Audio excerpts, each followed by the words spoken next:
Jamali, undang waktunya maupun sangat singkat.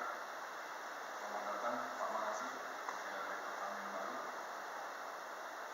Memang di kami masih banyak kelemahan, kami mengakui itu. Jadi yang perlu terus bangun, komunikasi sangat perlu. Mungkin itulah saya akan merevitalisasi DPR lebih kuat. Jadi ada partner dengan estate kalian yaitu rektorat. Tantangan sangat banyak,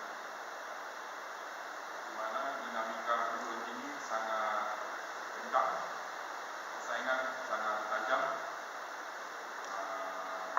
Jadi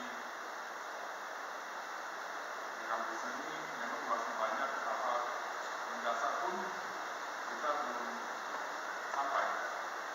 Jadi saya yakin